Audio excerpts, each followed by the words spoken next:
Welcome back, everybody, to Weather on the Go. Hope everybody's having a great weekend out there. We got a lot to talk about in this video here today. We got a cold front bringing some strong to severe thunderstorms across the Ohio and Tennessee river valleys on up into the northeast here as we head into your day today. We also have another big cool down here behind this cold front here as well, heading into early this next week. And then we'll be looking at another big heat wave starting to take shape across the central and southern plains and across most of the country here as we head into later next week and toward the July 4th holiday, as well as another active period of weather as we have an active storm track setting up across the northern plains into portions of the Midwest and the Ohio Valley, and as well as some active tropical weather as well from the Gulf Coast to the Atlantic Basin and into portions here of the Eastern Pacific Basin as well. So welcome back, everybody. Hope everybody's having a great weekend out there.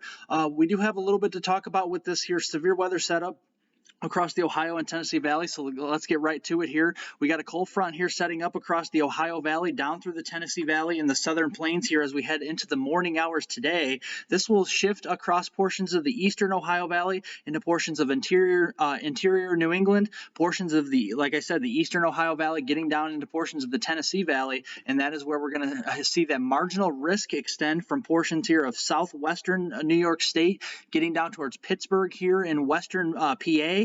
We're also going to see here areas across, Cincinnati, getting down towards Lexington, Nashville, down towards the Knoxville area, and then getting down here into portions of northern and northeastern, Alabama and Mississippi for that marginal risk for severe weather the Storm Prediction Center has put out in their day one outlook. Also, just mainly a wind threat here with this as well. So a 5% wind risk here from portions, like I said, of southwestern New York down through western PA here, including Pittsburgh, Cincinnati, getting all the way down toward the Charleston area and West Virginia, Lexington, Kentucky, getting down towards Nashville and Knoxville here as well. And this will start to kind of shift to the east here during the evening hours into portions of the eastern outlooked areas here, into West Virginia and down into portions of the western Carolinas, but they'll start to lose their oomph as as they move into those areas here during the evening and overnight hours. So let's kind of show you that here. We do have some radar reflectivity showing you what the radar could look like as we head through the day today. Mid to late afternoon, we got some scattered popcorn type storms. So you're firing up across portions of Ohio, getting into western Pennsylvania, all the way down into the Tennessee Valley. But along that cold front is where we could see a couple of strong thunderstorms fire up here from portions of southwestern New York State, getting down, like I said, into western PA here across the Pittsburgh area, down towards Charleston, and then kind of a little bit of a line segment starting to develop down into the Tennessee Valley. And then once we lose the daytime heating and then we go in towards your Monday morning here, we'll really start to see these showers and storms kind of dissipate as they push off to the east, with that cold front kind of moving off into the outer banks here of Virginia and the outer banks here of Carolinas as well into your Monday morning. But looking here at the rainfall amounts here, we could see some decent rains across portions of Ohio, getting down into West Virginia, Kentucky here, central and middle Tennessee there, getting up into portions of central and western Pennsylvania there, as well as western and southwestern portions of New York State, on the order of about a half inch to about an inch and a half here if you get under a heavier downpour or a couple thunderstorms here in the same location. So that is a possibility here as you head into your Monday morning. But then as we head into Monday, that cold front will continue to kind of shift off toward the outer banks. We'll have a lot of high pressure building in across the Great Lakes, the northern and central plains here, the Missouri Valley, and we'll have a lot of sunshine breaking out. So a lot of nice weather continuing, into your early next week time frame. And that is what we can expect here. Upper 70s to lower 80s across most of the Dakotas, getting down to the upper Midwest. We could have highs only in the mid 60s across the Arrowhead of Minnesota, northern Wisconsin, into the UP of Michigan, even down here into portions of Ontario, Canada, around the Toronto area, getting up into portions of central Ontario, potentially even the 60s for highs up there.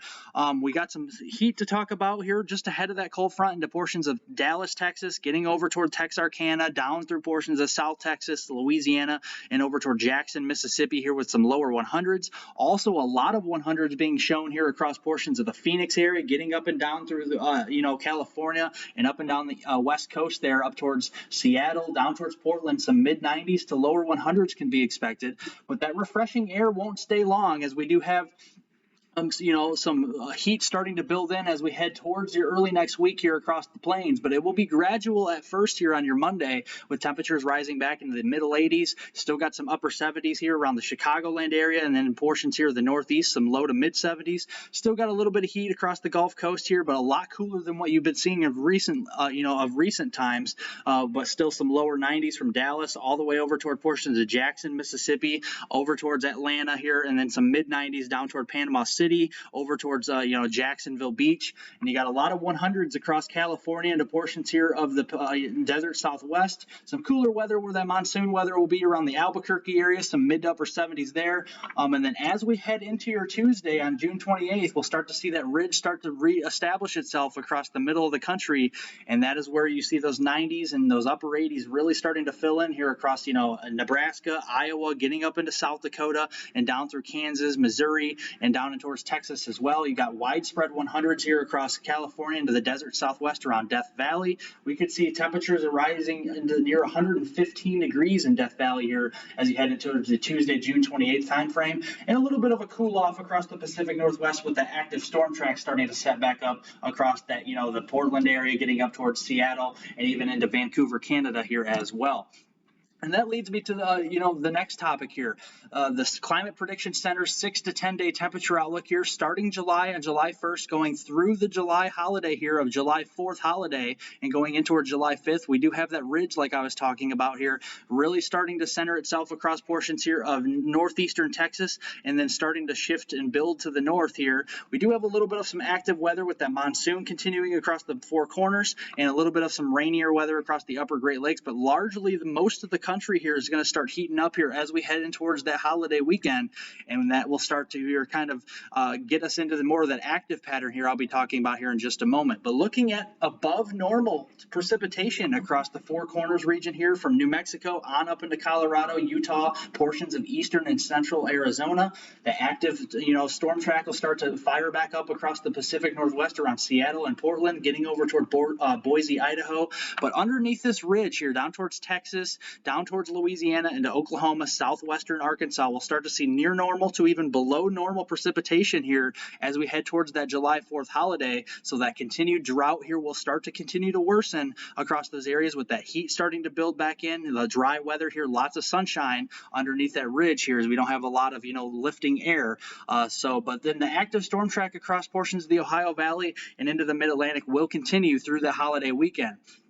And that also leads me to the next side of things as well. We do have jet stream setting up here with kind of a quasi-zonal flow. We kind of have a zonal flow coming off of the Pacific Northwest here with kind of westerlies, and then we have a little bit of a northwesterly flow up toward the upper Midwest into the Great Lakes. Could have some active storms kind of moving up around, the Arrowhead of Minnesota down through northern Wisconsin and towards the, lower Michigan here as well. But largely here is seeing a pretty quiet weather here, especially with the large ridge here kind of continuing to build across portions of the central and southern plains and most of the deep south as we head toward the middle of next week, towards that Wednesday, Thursday timeframe to kind of close out your June as we head into, early July. But looking at, Wednesday, June 29th, temperatures will be rising back into the 90s, even some hundreds all the way up into South Dakota here, Nebraska. We got the 80s back here near the Chicagoland area, maybe a little cooler on the lakefront here on your Wednesday, but this will really start to change as you head into your Thursday, June 30th.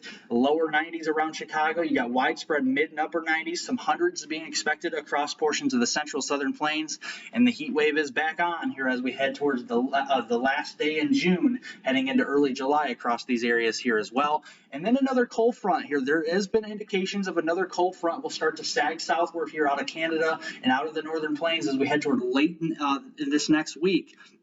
And that could provide some more storm chances here, like I said, across the northern plains, the upper Midwest, or the Great Lakes here as well. But this cold front, as it comes in, will not get as far south. This cold front will kind of sag southward, but kind of stop as this building ridge of high pressure starts to really build across Texas, into portions of Kansas, into Oklahoma and Arkansas.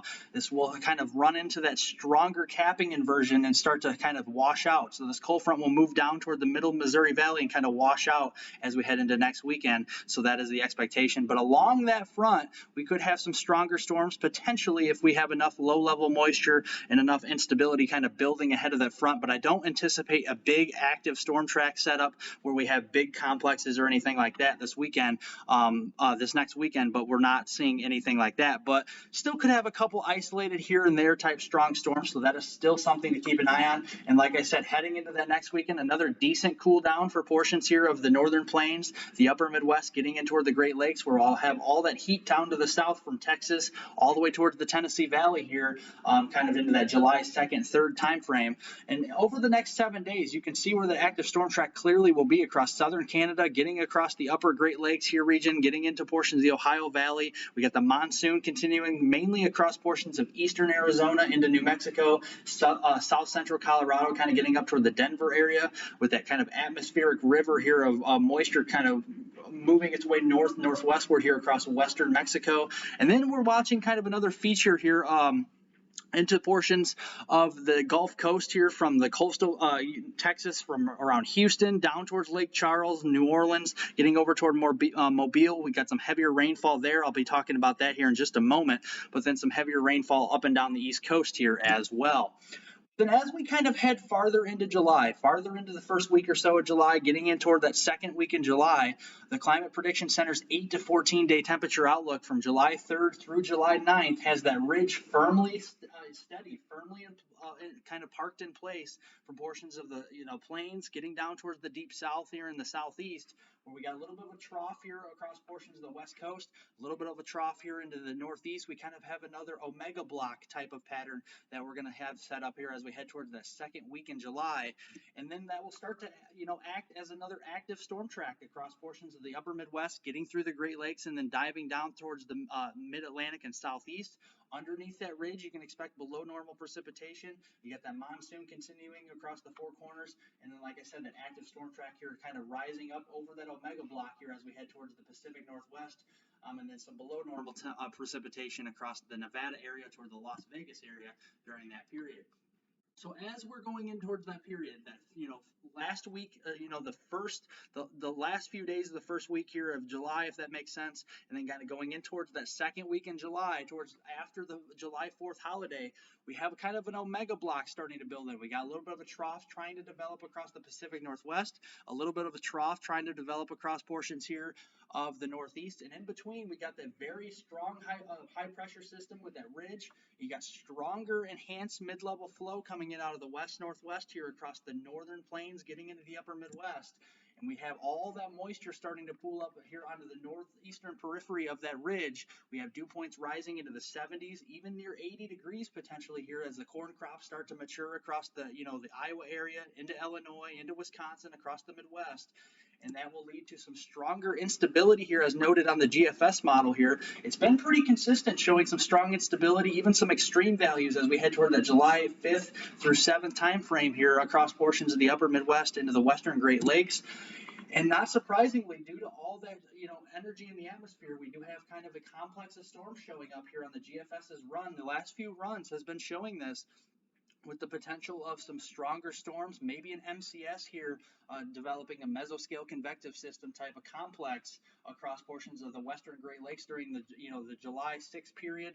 And then you can see the same thing here, the GEM or the CMC, the Canadian model, really kind of showing the same type of placement with this as well, except the timing here is a little off. It's kind of a little, a day or so earlier, but it gives you that general flavor that we're going to really start to get active here across the Midwest into the western Great Lakes as we head towards that July 4th holiday itself, and then afterwards, right after the July 4th holiday, and even the ensembles, the GEPS here, which is the GFS's ensemble. We do have a very strong high pressure system, like I said, centered across Oklahoma, Kansas, and down towards Texas on the northeastern and northern periphery of all this heat. You have all that building instability here, and you have all that stronger enhanced westerly flow here in the jet stream, some stronger jet dynamics, and that is definitely kind of conducive to a more progressive pattern here on the northeastern side of these high pressure systems.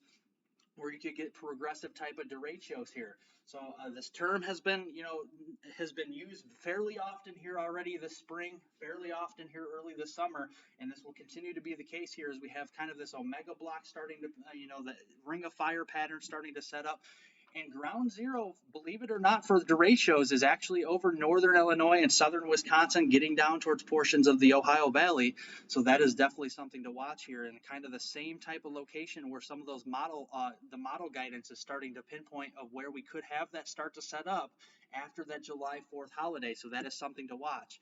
And statistically, looking at the frequency of progressive derechos, which is usually the most intense type of windstorms that you can have, you kind of starts to peak once again as we head into July here, and then kind of fall off toward August. But really, any month of the year you can have derechos, but you can see kind of a second season for derechos here once again as you head in towards that July kind of month. So that is something I'll definitely keep an eye on for you guys here in the next couple updates. We'll kind of see if we can see more trends in that here in the next few updates. So I will keep an eye on that and pass it along to you. Also, the active tropics here. We got Tropical Storm Celia spinning here off to the Baja here of California, pushing to the west. This is expected to weaken to a depression here as we head into early and middle portion of next week.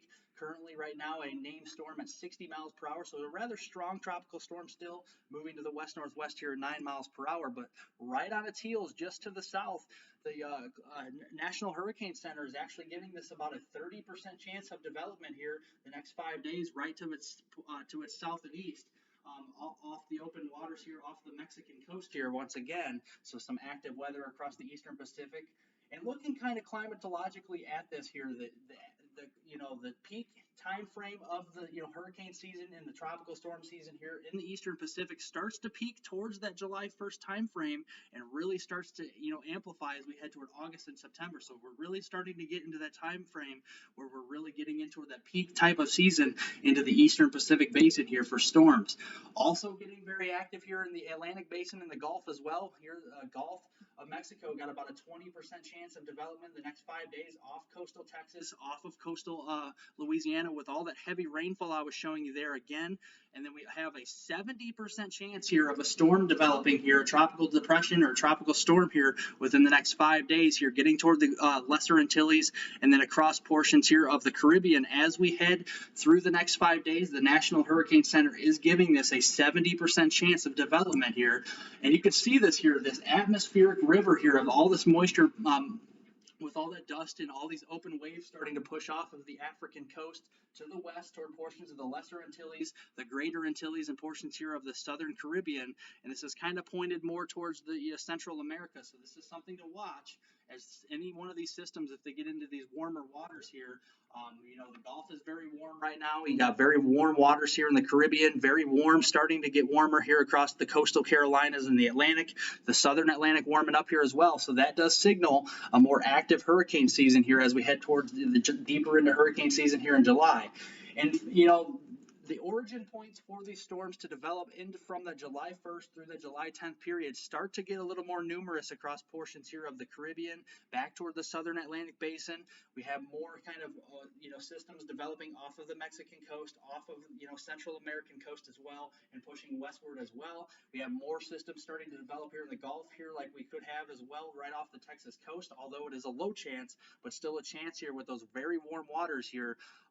We have to keep an eye on that. And then even off the Carolina coast and Florida coast as well. So really anywhere towards portions of July 1st through 10th, you can really start to see this tropical and hurricane season really start to heat up.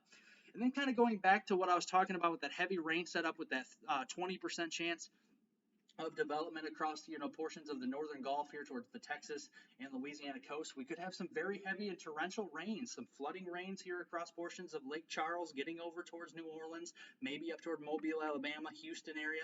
We could have several inches of rain here, in excess of 3 to 4 inches possible across these areas as well, even into the west coast here of Florida, from Naples on up through Fort Myers, getting up towards Tampa here. We could have a few inches of rain as well. So that is definitely something to watch here in the next few days as this starts to take more shape, and we'll kind of the National Hurricane Center starts to evaluate this more. But it really wouldn't be a bad thing to have some very heavy rainfall across portions here of, southern Louisiana and, coastal Texas as well, and in portions here of Florida, as there is an ongoing and actually extreme drought in some of these areas from Houston on over towards just south of Lake Charles here down toward New Orleans. We have a severe and extreme drought. So it wouldn't be a bad thing. You just don't want all the rainfall here at once. And like I said, even with that monsoon season continuing here across New Mexico and the portions of Colorado where they really desperately need the rain with that extreme drought and that exceptional drought, that is definitely some good news there as well. So that is definitely beneficial for those folks down into portions of the Four Corners and also down here into coastal Texas and Louisiana and even into western Florida where they desperately need the rainfall. So I know that was a lot to get to here. We got a lot to talk about probably this next coming week as things will really start to heat up here across the severe weather front and the tropical front here as well. So do stick with me as I'll have many updates coming up here every morning around 8 in the morning Central Daylight Time to keep you ahead of all of the dangerous weather out there. So be sure to like my video, give me a thumbs up, leave any comments, questions below. I'll be able to answer those as soon as I possibly can. And also remember to subscribe to my YouTube channel here as well to try and help me get to my goal of 200 subscribers by the end of June here. So please help me out, and I definitely appreciate that. And everybody have a great rest of your weekend out there.